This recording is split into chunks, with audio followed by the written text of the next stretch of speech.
नमस्कार, मैं हूं मिथिलेश कुमार। आप देख रहे हैं समाचार भारत। इस वक्त अमृत महोत्सव चल रहा है और तिरंगा रैली जगह जगह पे निकाला जा रहा है।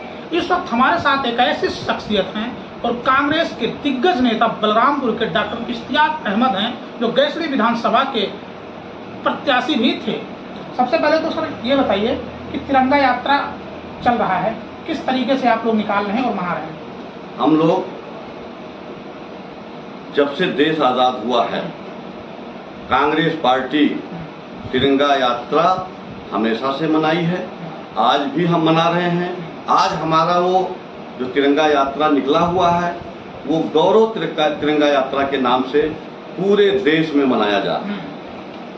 नहीं, आप कह रहे हैं गौरव तरीके से मनाया जा रहा है एक तरफ, दूसरी तरफ हम देख रहे हैं कि जहां पूरी भारत की कंपनियां, भारत की सरकारी संस्थाएं को प्राइवेटाइजेशन किया जा रहा है, वही भारत की तिरंगा को अब गांव-गांव के गरीब लोगों में बेचा जा रहा है। बताया ये भी जा रहा है कि अगर जो भी तिरंगा का पैसा नहीं देगा उसको राशन नहीं मिलेगा। क्या कहेंगे इस पे? मैं इस पे इतना ही कहना चाहूंगा कि 127 करोड़ भारत की जनता जो है उसके दिलों में, उसके दिमाग में तिरंगा है। तिरंगा किसी को हम जबरदस्ती नहीं पकड़ाएंगे और ना ऐसा कोई मामला है हमारे देश में। हमारे देश का गरीब से गरीब आदमी और अमीर से अमीर आदमी तिरंगे का सम्मान करता है, उसको हम हमारे दिलों में है तो हमें क्या नहीं, वो आप सही कह रहे हैं। आप कह रहे हैं तिरंगा का सम्मान करते हैं, तिरंगा को हम मानते हैं, लेकिन अब जो मौजूदा हुकूमत की मैं बात करता हूँ, मौजूदा हुकूमत तिरंगे को घर घर तिरंगा का नाम दिया है और हर घर खरीदने के लिए मजबूर भी किया है। उसके लिए सेक्रेटरी को लगाया गया है, नेकपाल को लगाया गया है, कोटेदारों को भी लगाया गया है कि अगर आप तिरंगा नहीं लेंगे तो आपको पैसा जमा करना पड़ेगा कोटेदार के माध्यम से, उसके बाद फिर आपका पैसा उधर जाएगा। देखिए, ऐसा है कि मैं फिर एक बात दोहराना चाहता हूं कि हर भारतवासी के दिलों में तिरंगा है, किसी को जोर जबरदस्ती से तिरंगा देना अनुचित है। हाँ। लेकिन एक भी कहा जा रहा है कि जिस तरीके से भारत के तिरंगे को 2022 में जिस तरीके से अमृत महोत्सव मनाया जा रहा है, आप घर घर तिरंगा भाजपा दे रही है। घर घर भाजपा ये नहीं पूछ रही है कि आपके पास खाने का है, महंगाई क्या है, इस चीज को नहीं पूछ रही है और तिरंगा देने के लिए वो हर घर तिरंगा लगाने की बात कर रही है। क्यों नहीं हर घर ये सोच रही है कि महंगाई से आप कितना परेशान है, आपके महंगाई से कितने परेशान है, बेरोजगारी से कितने परेशान है, आपका बच्चा पढ़ रहा है कि नहीं पढ़, क्यों ऐसा वो नहीं वो कर रही है?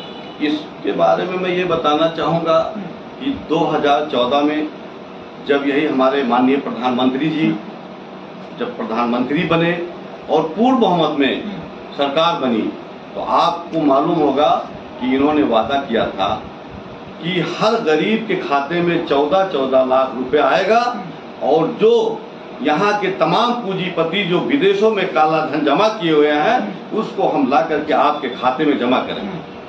इन्होंने वादा किया था कि हम 2 करोड़ नौकरियां हर साल आपको देंगे। इन्होंने वादा किया था कि जो चप्पल पहन के चलता है वो हवाई जहाज से चलेगा। इन्होंने वादा किया था कि गरीबी हम दूर करेंगे। लेकिन आपने देखा किसी गरीब के खाते में अगर 5,000 रुपया आया हो तो बतला दीजिए। इन्होंने कहा था, आपको मालूम होना चाहिए नौकरियों का दर इतना घट गई है भाई साहब कि आज जो पढ़े लिखे हमारे नौजवान साथी, नौजवान बेटे आज रोडों पे मजबूर हैं ठेला लगाने के लिए, चाय बेचने के लिए, पकौड़ी बेचने के लिए, गांव में अमरूद और सेब बेचने के लिए मजबूर हो गए हैं। मेरे सामने की बात है कि BA पास लड़का ठेला लगा के चाय बेच रहा है। अब इससे ज्यादा और क्या बेरोजगारी होनी चाहिए? तो ये तो प्रधानमंत्री जी हमारे जो वादे किए थे उससे बिल्कुल अलग हट करके काम कर रहे हैं। क्या वास्तविक अमृत महोत्सव है कि जनता के साथ छल महोत्सव है? देखिए, खुशी की बात है, मुझे बेहद खुशी है कि अमृत महोत्सव हमारे देश में मनाया जा रहा है। बहुत अच्छी बात है, बड़ा अच्छा लग रहा है, पूरे गांव-गांव में झंडा लगा हुआ है। लेकिन इसी के साथ ये भी होना चाहिए कि आज जो बेरोजगारी हमारी इतनी बढ़ गई है इस पे भी हमारी सरकार को ध्यान देना चाहिए। आज हमारा बच्चा जो अच्छे स्कूलों में नहीं पढ़ पा रहा है उस पे ध्यान देना चाहिए। इसलिए कि जब तक शिक्षा नहीं होगा तब तक देश का विकास नहीं हो सकता है, समाज अच्छे रास्ते पे नहीं चल सकता है। तो हमें चाहिए कि हम शिक्षा पे, रोजगार पे, गरीबी पे ध्यान दें, हमारी सरकार ध्यान दे। उसके साथ साथ महोत्सव तो बहुत बढ़िया है, आज हमारा देश तिरंगे से लगा हुआ है, ये हमें भी खुशी हो रही है, इसलिए कि हमारे पुरखों ने बहुत खून का बाजी लगा के, बलिदान देकर के हमारे देश को आजाद कराया था। आज उस दिन को हम लोग सोचते हैं, अब बेहद मुझे खुशी हो रही है कि घर पे झंडा लगा हुआ है। ठीक है, 15 अगस्त परसों है, क्या तैयारियां हैं कांग्रेस पार्टी और आपके कार्यकर्ता, आपकी जनता, क्या तैयारियां हैं? देखिए, कांग्रेस पार्टी कभी तैयारी नहीं करती है, चाहे वो 15 अगस्त हो, चाहे वो 26 जनवरी हो। हम हमेशा देश के लिए समर्पित हैं, तैयार हैं, रहे हैं। गांधी परिवार को देख लीजिए, इंदिरा जी, राजू जी, किसने बलिदान दिया? क्यों बलिदान दिया भाई? वो चाहते तो एसी में वो भी बैठ के अपना जिंदगी गुजारते, लेकिन नहीं। इंदिरा जी की आखिरी स्पीच आपने सुना होगा, इंदिरा जी ने कहा था कि अगर देश के लिए मेरे जिस्म का एक एक कतरे की जरूरत पड़ेगी तो मैं तैयार। और राजू जी को इंटेलिजेंस ने कहा था कि आप मत वहां जाइए, खतरा है। तो उन्होंने कहा नहीं, देश से बढ़ के कुछ नहीं हो सकता है, अगर देश खतरे में है तो मेरा खतरा उससे कहीं कम। तो हम तो ऐसे लोगों के साथ हैं, हमारा ऐसा परिवार है कि जो हमेशा तैयार रहता है देश के लिए, चाहे वो 26 जनवरी हो, चाहे वो 15 अगस्त हो, चाहे वो देश के लिए कोई भी का काम हो, तैयार रहता है। आप देखिए, किसानों की लड़ाई हमारे राहुल जी लड़ते हैं, प्रियंका जी लड़ती हैं, हमारे गरीबों की लड़ाई प्रियंका जी लड़ती है, कांग्रेस पार्टी लड़ती है।